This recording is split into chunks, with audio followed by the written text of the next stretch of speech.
Hello बच्चों, कैसे हो आप सब। उम्मीद करता हूँ कि आप सब अच्छे ही होंगे। तो आज हम पढ़ेंगे क्या, endoplasmic reticulum and Golgi apparatus. ठीक है, गोल्गी बहुत ही इजी है। सेल बायोलॉजी सबसे इजी है। मेरे से पढ़ रहे हो, मैं अच्छे तरीके से तुमको समझा दूंगा, कोई भी टेंशन लेने की बात नहीं है। ठीक है, तो आप सभी को तो सेल बनाने में महारत हासिल हो गया होगा। मैं फिर भी एक बार बना देता हूँ। ये हमारा सेल है, ठीक है, ये हमारा सेल है। सेल के अंदर थोड़ा गोल भी सीधा नहीं हुआ, एक सीधा गोल बना देता हूँ। एक मिनट बच्चों,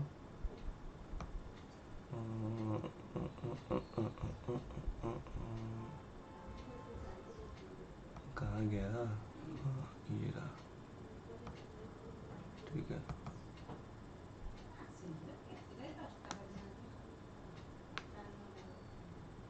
फिर आउटलाइन ब्लैक, फिर नो फिल। ठीक है बच्चों, ये आपका सेल हो गया। इससे और एक सेल भी मैं बना देता हूँ दूसरे स्लाइड में, ताकि मेरे को इजी होगा। तो ये हमारा सेल है। सेल के अंदर आपका वेरियस टाइप का रिएक्शन चलता है, जैसे ए बी मिलकर प्रोडक्ट सी बनाते हैं, और एक्स टूटकर वाई एंड जेड बनाते हैं। इन सबको हम बोलते हैं मेटाबॉलिक रिएक्शन। मेटाबॉलिक रिएक्शन, ठीक है बच्चों। ये जो ए बी मिलकर सी बनते हैं और एक्स टूटकर वाई जेड बनते हैं, इसके लिए हमको एक चाहिए कैटालिस्ट और एंजाइम। कैटालिस्ट,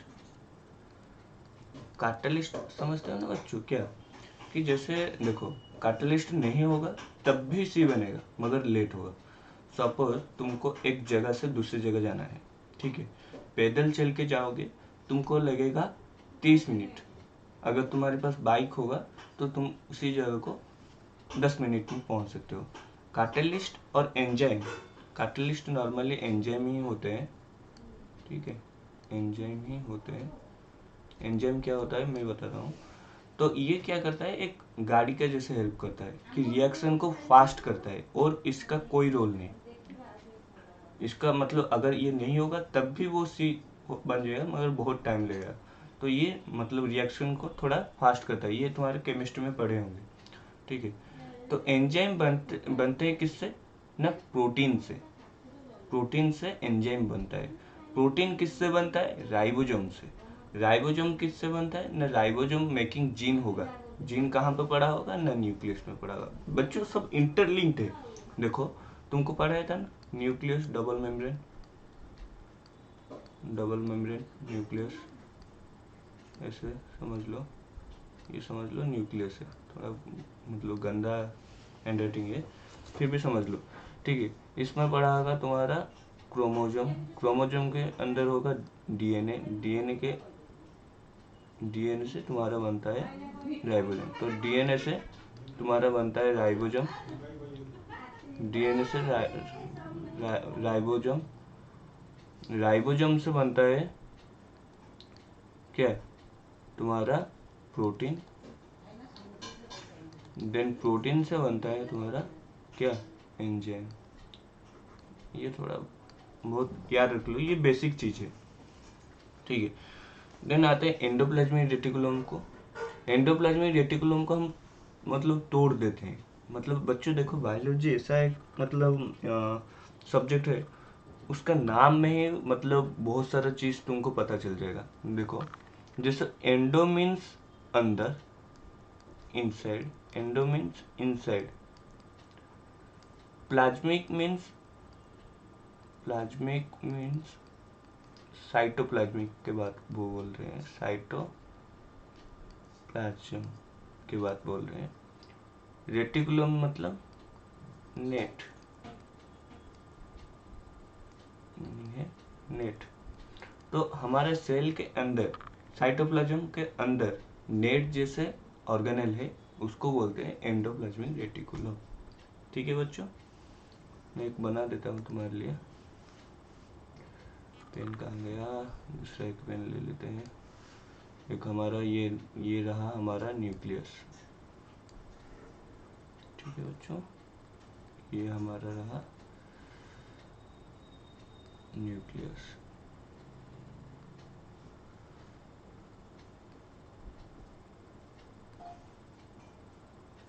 ये हमारा न्यूक्लियस।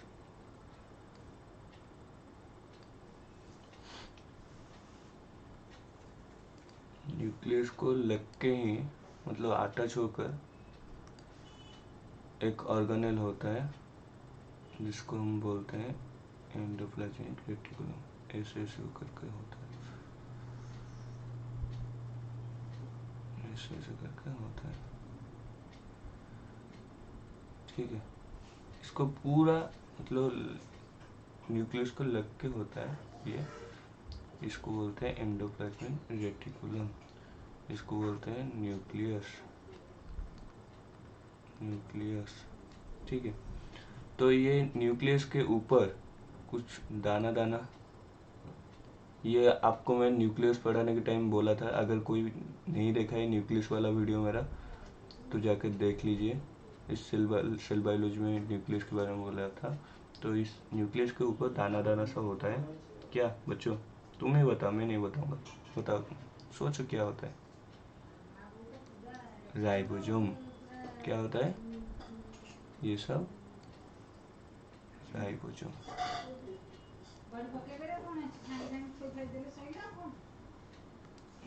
इसको बोलते हैं हम, ये जो दाना दाना है इसको बोलते हैं राइबोसोम।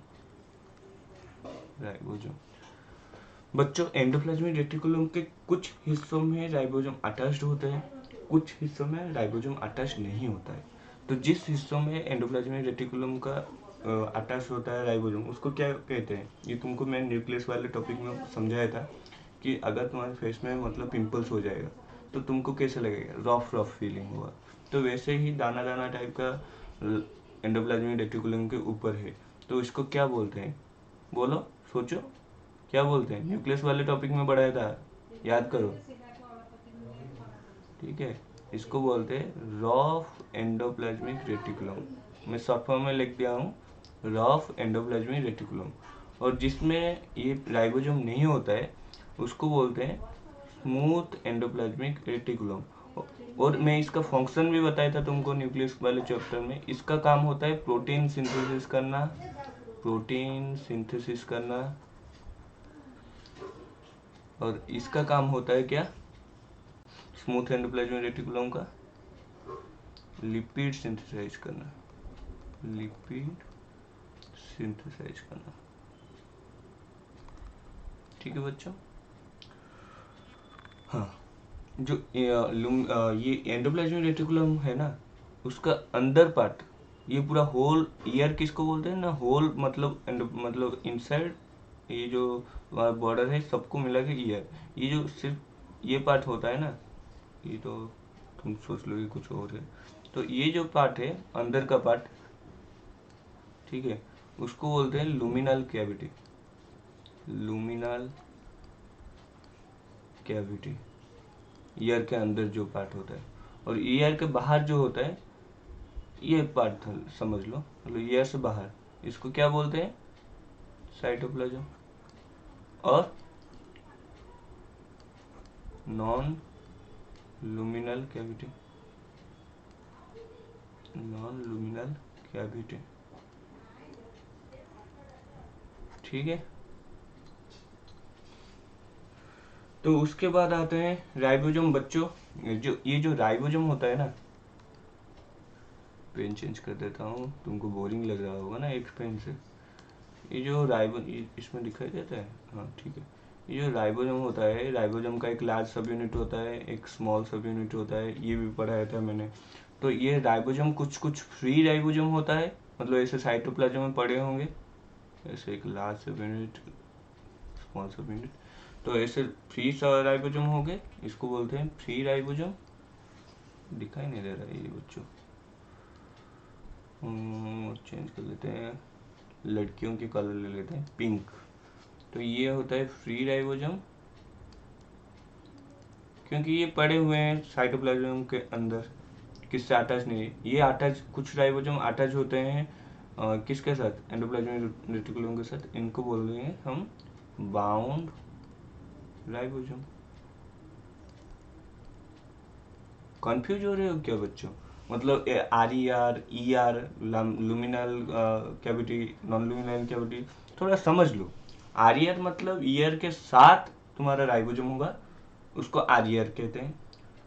और राइबोसोम जब किसी भी ऑर्गेनेल में अटैच्ड होगा उसको बाउंड राइबोसोम कहते हैं।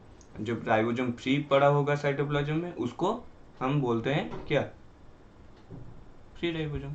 तो ये राइबोसोम, आपको पता है कि राइबोसोम एक इम्पोर्टेंट ऑर्गेनेल है प्रोटीन सिंथेसिस करने में। तो ये जो फ्री राइबोसोम होता है ना, ये बाहर जो पड़ा है, ये जब प्रोटीन,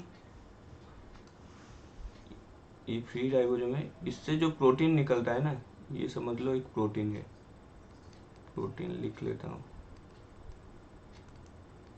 ये प्रोटीन जो बनाता है ना, ये बनाता है किसके लिए पता है? अपने खुद के लिए, अपने खुद के लिए।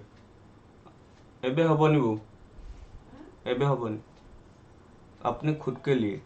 मतलब ये जो प्रोटीन बनाता है, ये प्रोटीन हेल्प करता है अपना मतलब क्या, सेल के अंदर जो जो चीज़ चाहिए। मतलब एक समझ लो, तुमको खाना बनाना है और खाना सप्लाई करना है। तो कुछ लोग घर का क्या करेंगे ना, खाना बनाएंगे अपने घर के लोगों के लिए, सदस्य के लिए, और कुछ बनाएंगे कि दूसरों को ट्रांसपोर्ट करने के लिए बनाएंगे।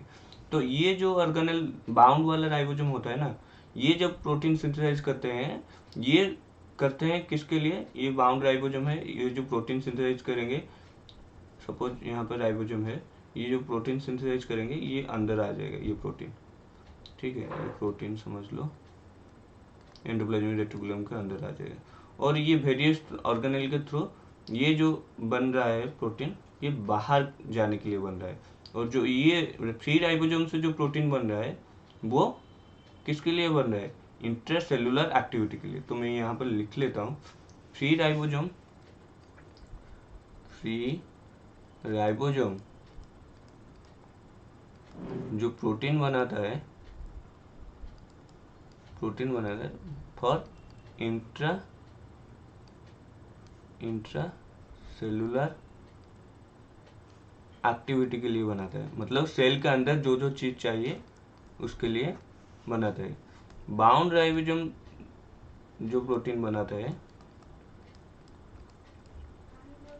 ये भी प्रोटीन बनाता है। राइबोसोम मतलब बहुत इंपॉर्टेंट ऑर्गेनेल है प्रोटीन सिंथेसिस करने के लिए। ये मतलब क्या, एक्स्ट्रा सेलुलर एक्टिविटी के लिए प्रोटीन बनाता है।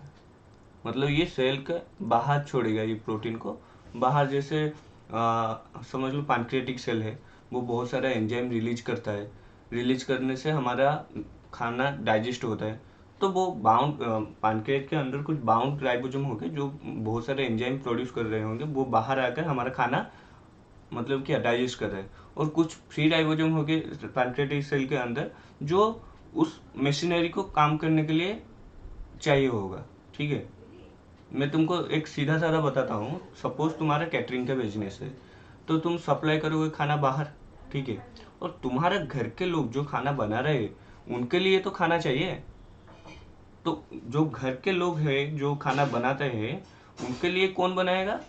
वो हमारा बनाएगा फ्री राइबोसोम खाना, क्या, प्रोटीन। और जो बाहर जाएगा जो खाना, प्रोटीन जो बाहर जाएगा, उसको बनाएगा क्या, हमारा घर के सदस्य, वो है बाउंड राइबोसोम। वो बाहर जाएगा, लोगों का हेल्प करेगा। यहाँ पर सेल से बाहर जाएगा, हमारा डाइजेस्ट करेगा, या सर्कुलेटरी सिस्टम में कुछ हेल्प करेगा, कुछ भी एक्सक्रीटरी सिस्टम में कुछ हेल्प करेगा, कुछ भी करेगा, ठीक है। फिर आते हैं हम एंडोप्लाज्मिक के जस्ट पास में ही ऐसे उसको पीट करके एक ऑर्गेनेल होता है, ऐसे ऐसे करके, इसको बोलते हैं क्या, इसको क्या बोलते हैं बच्चों? बोलो बोलो। गोल्गी, इसको बोलते हैं गोल्गी। गोल्गी का इस साइड, जिस साइड मतलब वो एंडोप्लाज्मिक रेटिकुलम के मतलब ऐसे पीछे मतलब पीठ करके मतलब खड़ा है ना, तो उसको क्या बोलते हैं? जो एंडोप्लाज्मिक रेटिकुलम के साइड में है उसको सीस साइड बोलते हैं गोल्गी का। और जो ऑपोजिट साइड में है, जो मतलब ये हमारा क्या है? Cell membrane. सेल मेम्ब्रेन तो मैं चला रहा हूँ क्या? एक मिनट बच्चों, अभी ठीक है। तो ये क्या है? Cell membrane. जो फेस गोल्गी का सेल मेम्ब्रेन की तरफ होता है इसको ट्रांस कहते हैं।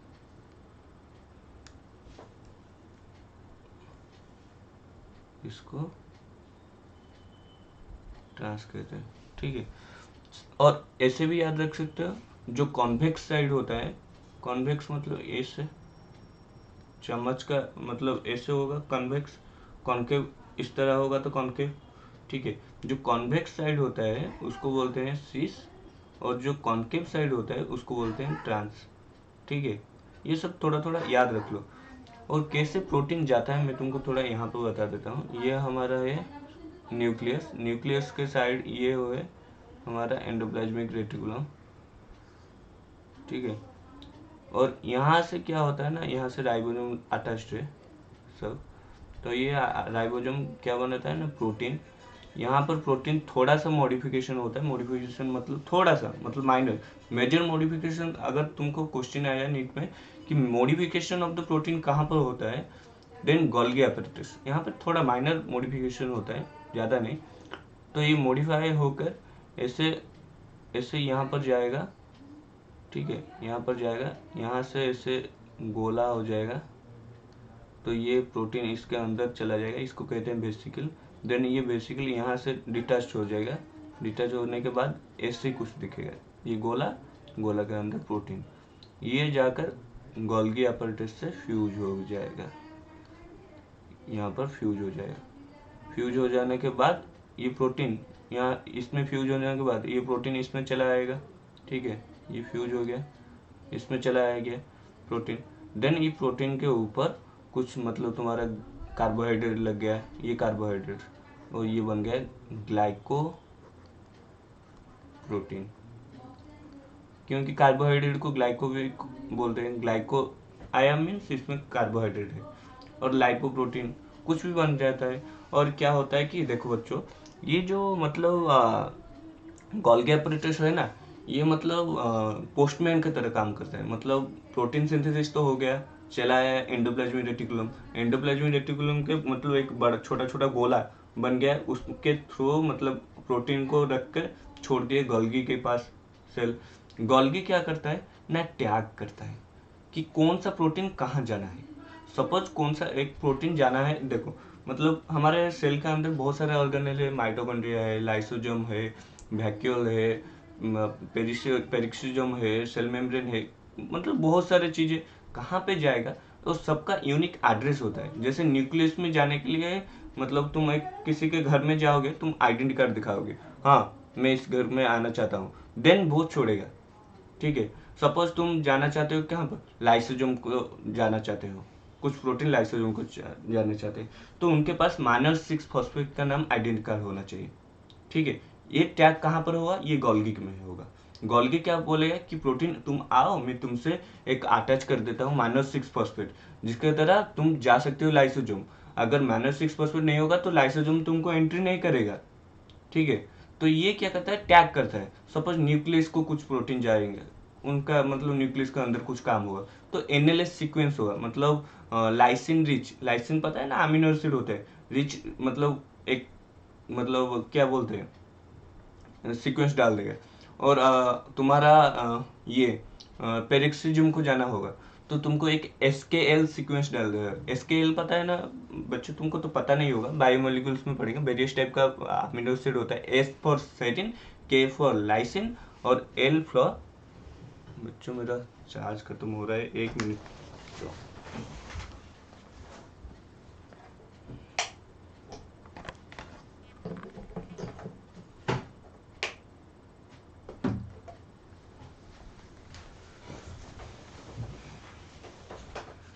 कहाँ पे था, पेरिक्सिज्म के अगर जाएगा उसको एक टैग लगेगा SKL का, S for serine, K for lysine, L for leucine.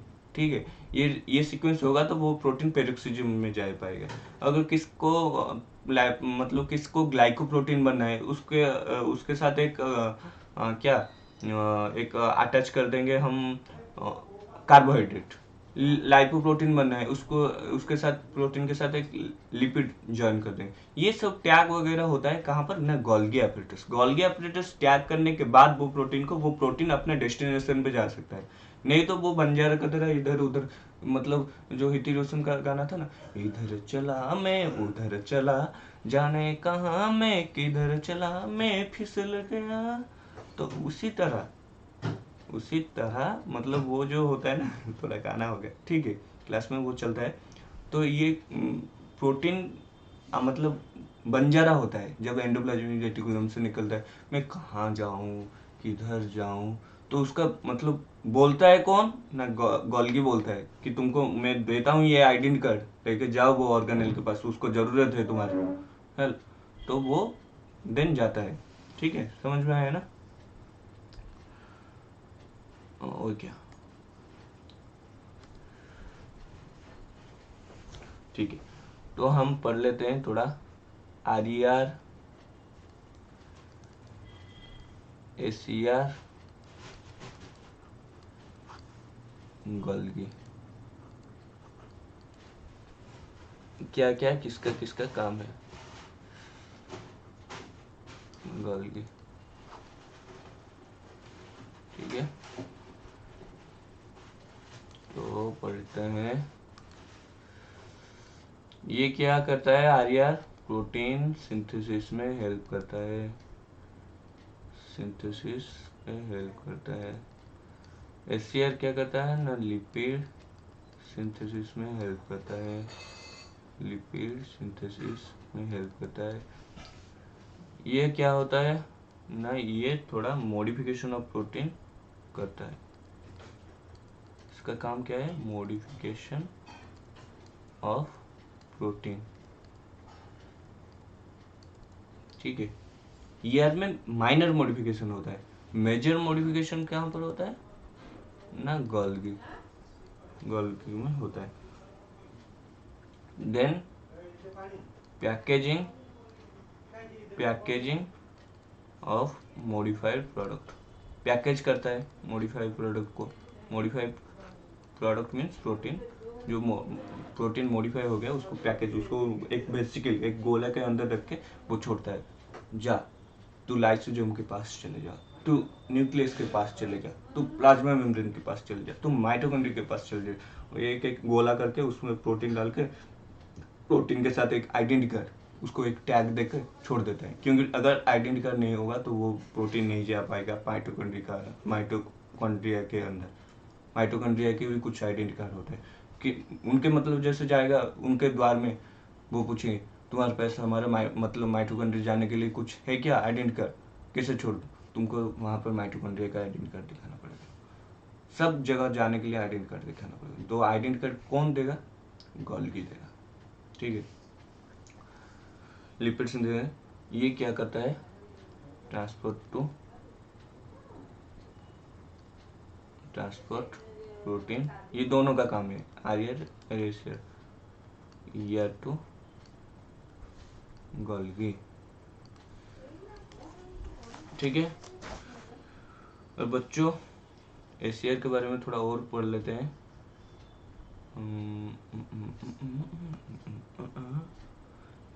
कहा मैं किधर चला मैं फिसल गया, सॉरी बच्चों सॉरी, कहाँ हाथ बच जाता है। एशियर के बारे में और एक चीज कुछ पढ़ लेते हैं, SER, इसका फुल फॉर्म क्या है बच्चों, याद करो, स्मूथ एंडोप्लाज्मिक रेटिकुलम। RER का full form rough endoplasmic reticulum, ये सब याद रखो बच्चों। ठीक है, तो ये क्या करता है, टू फॉर्म लिख लो मेरे साथ, लिपिड वाक्सेस स्टेरॉयड, स्टेरॉयड जो बच्चों प्लेयर्स जिम वाला लेते हैं ना अपने बॉडी में, steroids. Plasma membrane, plasma membrane भी बच्चों लिपिड से बनता है। पढ़ेंगे पढ़ेंगे सब अच्छे से पढ़ेंगे, टेंशन मत लो। ये सब लिपिड से बनते हैं, लिपिड वैक्सेस, ठीक है। स्टेरॉयड वैक्सेस जो लगाते हैं मतलब स्किन में। देन आता है स्टेरॉयड हार्मोन। स्टेरॉयड हार्मोन वो भी कहाँ से बनते हैं ना, एसीआर से। एसीआर से क्या क्या बनता है, lipid waxes, steroid, plasma membrane का वो जो लिपिड होता है, plasma membrane by layer lipid membrane होता है ना, तो वो भी एसीआर से बनता है। स्टेरॉयड हार्मोन, स्टेरॉयड हार्मोन बच्चों कुछ पता है या नहीं, तो मैं बता देता हूँ। फीमेल में दो होता है, एस्ट्रोजन एंड प्रोजेस्टेरोन। मेल में भी एक होता है टेस्टोस्टेरोन। टेस्टोस्टेरोन बच्चों, ये स्टेरॉयड हार्मोन का काम क्या है पता है, मतलब ये जो टेस्टोस्टेरोन है ना, इसलिए हमारा दाढ़ी मूछ जो आ रहा है, मतलब मस्कुलर बॉडी और हम भारी आवाज मेल का, तो ये सब टेस्टोस्टेरोन का कमाल है। और हमारा एस्ट्रोजन प्रोजेस्टेरोन जो फीमेल का हो ना, वो उसका मतलब फीमेल का जो, जैसे हम आइडेंटिफाई करते हैं फीमेल को, हाँ ये फीमेल ही है, मतलब उनका बॉडी शेप साइज, ठीक है। तो वो सब ये हार्मोन संभालते हैं। तो ये कहाँ पर बनता है, ये टेस्टोस्टेरोन हमारा टेस्टिस में बनता है। ये जो फीमेल का एस्ट्रोजन या प्रोजेस्टेरोन होता है ना, वो ओवरी में बनता है, ठीक है। तो ये क्या करता है, और एक बात भी करता है ये बच्चों, डिटॉक्सिफिकेशन, टॉक्सिफिकेशन ऑफ ड्रॉप। ये बच्चे अच्छे से समझो, ड्रॉप कहाँ पर, लीवर पे होता है। ये क्या बच्चे अच्छे से समझो, ये डिटॉक्सिफाई करता है। मतलब ड्रॉप, हम जो भी मेडिसिन ले रहे हैं और अल्कोहल पी रहे हैं, वो हमारे बॉडी के लिए खराब है। तो एचसीआर क्या करता है ना, डिटॉक्सिफाई करने को मतलब चाहता है। डिटॉक्सिफाई मतलब वो उसका मतलब जो नेगेटिव साइड होगा ना, वो मतलब एक कुछ मेडिसिन खा लिए हम, तो देखो ज़्यादा डोज के लोगे तो मर जाओगे, मगर थोड़ा कम डोज में लोगे तो हमारा बॉडी चाहेगा कि सर्वाइव करने के लिए। तो वो जो हमारा लीवर में भी सेल होगा, सेल में एंडोप्लाज्मिक रेटिकुलम होगा, एंडोप्लाज्मिक रेटिकुलम में स्मूथ एंडोप्लाज्मिक रेटिकुलम होगा। वो कुछ प्रोडक्ट बनाएंगे जो जिसके मतलब चलते ये ड्रग वगैरह अल्कोहल वगैरह डिटॉक्सिफाई हो जाएगा। जो ज़्यादा अल्कोहल पीते हैं उनका लीवर ज़्यादा एचसीआर से बनाता होगा, मतलब कुछ प्रोडक्ट जो डिटॉक्सिफाई करते हैं, ठीक है। तो ज़्यादा मतलब ऐसे बनाता है, तो थोड़ा वो बोलते हैं ना, जो मतलब बेवड़े होते हैं वो बोलते हैं ना, थोड़ा शराब पीने से मेरे को नशा नहीं चढ़ता। क्यों नशा नहीं चढ़ता भाई, क्योंकि तुम्हारा मतलब लॉन्ग्स जो, सॉरी लॉन्ग्स बोल दिया गलती से, लीवर जो है ना, लीवर में जो एचसीआर है वो डिटॉक्सिफाई करता है उसको। मतलब जो एक मतलब इनिशियल स्टेज में जो दारू पी रहा होगा, अल्कोहल पी रहा होगा, उसका ज़्यादा नशा होगा, क्योंकि वो उसका लीवर मतलब इतना डिटॉक्सिफाइड ड्रग्स डिटॉक्सिफिकेशन करने के लिए प्रोडक्ट नहीं बनाया होगा। मगर जो बेवड़े होंगे उनके लिए बनाया होगा, तो उन पे काम नहीं कर रहा होगा। और जो भी बेवड़े होंगे उनके ऊपर कोई भी मेडिसिन का असर भी मतलब कम एमजी, हमारा मेडिसिन में देखे होगे, मतलब 25 mg, 20 mg, 100 mg, 500 mg, ऐसे टाइप का आता है। उनके ऊपर ना लो डोज का मतलब मेडिसिन काम नहीं करता है, क्योंकि उनका लीवर ऑलरेडी डिटॉक्सिफिकेशन के लिए प्रोडक्ट बनाया होगा, ठीक है। और क्या करता है स्मूथ एंडोप्लाज्मिक रेटिकुलम में, smooth endoplasmic reticulum storage of calcium, storage of calcium बच्चा। हाँ गोटे मिनट, हमारा जो मसल सेल है, ठीक है, ये एकमात्र ऐसा सेल है, ये एकमात्र ऐसा सेल है जो कॉन्ट्रैक्शन रिलैक्सेशन करता है। ये हमारा मसल सेल है, ये हमारा मायोफाइबर है,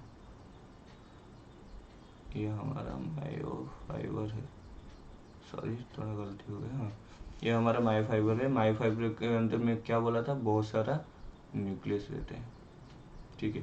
यहाँ पर एसियर भी होगा, ठीक है। ये एसियर क्या बना करता है ना, स्टोर करता है कैल्शियम। कैल्शियम बहुत बड़ा मतलब रोल प्ले करता है मसल कंट्रैक्शन रिलैक्सेशन के लिए। तो इस मसल कंट्रैक्शन रिलैक्सेशन होता है तो मैं ऐसे ऐसे ऐसे कर सकता हूँ, मैं चल सकता हूँ, लोकोमेटरी मसल है इसलिए मैं चल सकता हूँ, दौड़ सकता हूँ, खेल सकता हूँ, ऐसे ऐसे मतलब मेरा हेड को बंद कर सकता हूँ, ऐसे डांस भी कर सकता हूँ। ये सब मसल के कंट्रैक्शन एंड रिलैक्सेशन के लिए होता है, स्केलेटल मसल के। अगर नहीं ये नहीं होगा तो हम कुछ भी नहीं कर पाएंगे, ऐसे ही मतलब मूर्ति के जैसे बैठे होंगे, ठीक है। तो यहाँ पर मसल कॉन्ट्रेक्शन से रिलैक्सेशन के लिए कैल्शियम का रोल बहुत बड़ा है। और हम वो पढ़ेंगे, हम ह्यूमन फिजियोलॉजी में जब मसल के टाइम मसल चैप्टर आएगा उसमें डिटेल्स में पढ़ेंगे कैसे मसल कंट्रैक्शन होता है, कैल्शियम का रोल कैसे प्ले करता है ये मसल कंट्रैक्शन के लिए। तो ये अच्छे तरीके से पढ़ेंगे वहाँ पर, ठीक है। अभी के लिए इतना ही। चलो हम थोड़ा एनसीईआरटी पढ़ लेते हैं। एनसीईआरटी में क्या लिखा है? एनसीईआरटी में लिखा है endoplasmic reticulum eukaryotic cell reveal the presence of network of reticulum of tiny tubular structure scattered in the cytoplasm. Tiny tubular structure होता है, ट्यूब फॉर्म का मतलब देखो, मतलब सेल के अंदर ट्यूबुलर स्ट्रक्चर होकर टाइनी मतलब छोटा, ट्यूबुलर स्ट्रक्चर होकर साइटोप्लाज्म में अंदर पड़ा है, इसको बोले क्या कहा गया, टाइनी ट्यूबुलर स्ट्रक्चर, इसको हम बोल रहे हैं एंडोप्लाज्मिक रेटिकुलम, ठीक है। Hence ER divided intracellular space two compartment. मैं तुमको बताया ईयर का अंदर जो होता है उसको वो बोला लुमिनल कैविटी इनसाइड ईयर, और जो बाहर है उसको बोला एक्स्ट्रा लुमिनल, और उसको हम बोलते हैं साइटोप्लाज्म, ठीक है। The ER often shows ribosome attach to their outer surface. अगर राइबोसोम ईयर के साथ अटैच होगा उसको क्या बोलते हैं? Rough endoplasmic reticulum, R ER, ठीक है। अगर नहीं होगा राइबोसोम एंडोप्लाज्मिक रेटिकुलम के साथ, in absence of ribosome they appear smooth, are called as smooth endoplasmic reticulum. ये भी मैं तुमको बता चुका हूँ। The smooth endoplasmic reticulum is the major site of the synthesis of the what? Lipid. बच्चों ये पूरा याद रख लो, रफ एंडोप्लाज्मिक रेटिकुलम मतलब major site for the synthesis of the what? Protein. Smooth endoplasmic reticulum major site for the synthesis of what? Lipid. अच्छे से याद रख लो। In animal cell lipid like steroid hormone synthesize in SER. मैं तुमको बताया अच्छे से स्टेरॉयड हार्मोन क्या क्या होता है बच्चों। स्टेरॉयड हार्मोन हमारा फीमेल में एस्ट्रोजन प्रोजेस्टेरोन होता है, मतलब मेल में टेस्टोस्टेरोन होता है। और स्टेरॉयड हार्मोन का काम होता है हमारा जो ये मेल का, सपोज मेल का स्टेरॉयड हार्मोन हमारा दाढ़ी मूछ आने के लिए ये सब यूज होता है। गोल्गी एपैरेटस, गोल्गी एपैरेटस को कौन सजेस्ट किया था पहले देख लो। गोल्गी एपैरेटस को कौन सजेस्ट किया था?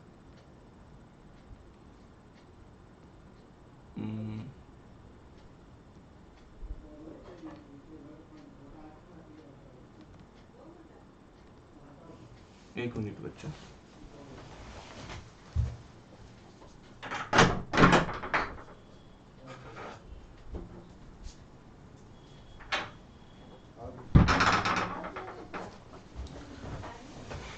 तो ये होता है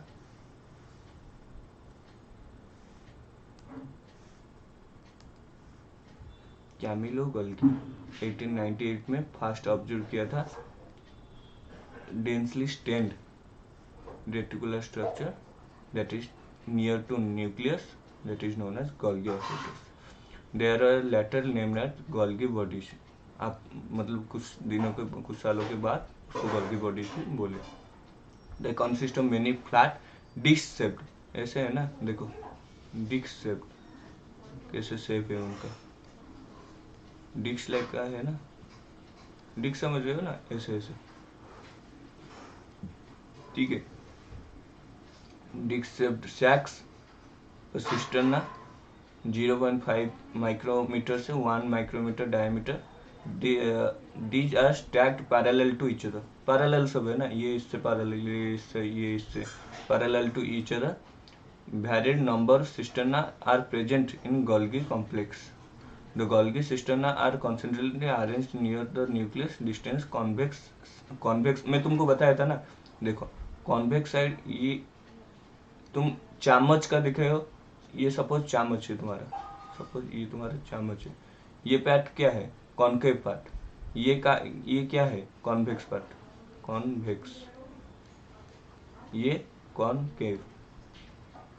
ठीक है बच्चों, तो कॉन्वेक्स कॉन्केव, कॉन्वेक्स पार्ट जो होता है उसको बोलते हैं सिस,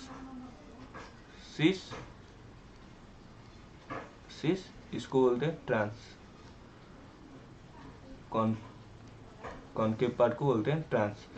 ठीक है, तो near the nucleus distance convex को बोलते हैं cis the forming face, and convex को बोलते हैं ट्रांस। ठीक है, और मैच्योरिंग फेस, मैच्योरिंग क्योंकि वहां से जाता है ना सब, मतलब प्रोटीन ऑर्गेनेल में वेसिकल में पैक होकर जाता है जहाँ जहाँ जाना होता है, तो उसको मैच्योरिंग फेस भी बोलते हैं। ट्रांस, कॉन्केव साइड को ट्रांस और मैच्योरिंग फेस भी बोलते हैं। देन आता है since trans face organelle are entirely different but interconnected, the Golgi apparatus principally perform the function of the packaging material. Function क्या है, packaging material should to be delivered either to the intracellular target, intra means intra, देखो intra means अंदर, cellular means cellular cell के अंदर जो target होता है, मतलब माइटोकॉन्ड्रिया और लाइसोसोम जहाँ जाने के लिए, आइदर वहां पर जाता है और secreted to outside of the cell. मैं तुमको जो कैटरिंग वाला समझा रहा था वही बात बोल रही है यहाँ पर। Material to be package to the form of vesicle form the ear fused with the cis face of the Golgi apparatus move toward the mature phase। मतलब वो बोल रहा है कि ईयर में protein synthesis, ribosome protein synthesis करके year में छोड़ दिया, ईयर वेसिकल फॉर्म करके गोल्गी को फेंक दिया, सिस गोल्गी से एंट्री करता है गोल्गी बॉडीज को, कौन ना प्रोटीन गोल्गी बॉडीज को एंट्री करता है, वहां पर गोल्गी का मॉडिफिकेशन होकर ट्रांस साइड में निकल जाता है डिफरेंट टारगेट ऑर्गेनेल के पास। ठीक है, वहाँ ये वही लिखा है। तो this explain why the Golgi apparatus remain close associated with the endoplasmic reticulum, इसलिए Golgi bodies rough endoplasmic reticulum के पास ही रहता है। इसलिए a number of protein synthesized ribosome endoplasmic reticulum are modified in the system of Golgi apparatus before they release from its trans face. Golgi apparatus are the important side formation of the glycoprotein और glycolipid, ये important है, याद रख लो। Golgi apparatus किसके लिए important side है ना, glycoprotein और ग्लाइकोलिपिड। सपोज कौन सा एक प्रोटीन है उसमें कार्बोहाइड्रेट अटैच कर दिया, उसको बोल दिया ग्लाइकोप्रोटीन, किसमें एक मतलब कार्बोहाइड्रेट और लिपिड अटैच कर दिया, उसको बोल दिया ग्लाइकोलिपिड। ठीक है, तो कंक्लूजन क्या हुआ इसमें न, देखो हमारा एंडोप्लाज्मिक रेटिकुलम है, एंडोप्लाज्मिक ऊपर लगा है कौन ना, राइबोसोम। राइबोसोम क्या करता है ना, हमारा प्रोटीन सिंथेसिस कर देता है और छोड़ देता है एंडोप्लाज्मिक रेटिकुलम को। एंडोप्लाज्मिक रेटिकुलम देन उसको क्या करता है ना, थोड़ा एक छोटा सा वेसिकल करके उसके अंदर प्रोटीन रखकर छोड़ देता है सिस गोल्गी के साइड, मतलब जो उसके मतलब पास ही होता है ना, जो गोल्गी का जो जिस साइड उस मतलब पास होता है एंडोप्लाज्मिक रेटिकुलम का, उसको सिस साइड कहते हैं और कॉन्वेक्स साइड कहते हैं, तो उसमें छोड़ देता है। तो गोल्गी को जाने के बाद वो वेरियस टाइप का मॉडिफिकेशन करता है प्रोटीन का, तुमको बता चुका हूँ। तो मॉडिफाई करके वो ट्रांसफेस का जो गोल्गी का ट्रांसफेस होता है ना कॉन्केव साइड, उससे निकल जाता है और जाकर टारगेट ऑर्गेनेल में अपना काम प्रदर्शित करता है। तो बच्चों आज के लिए इतना ही। अगर वीडियो आपको अच्छा लगा तो लाइक कीजिए, शेयर कीजिए, सब्सक्राइब कीजिए। ठीक है बच्चों, बाय।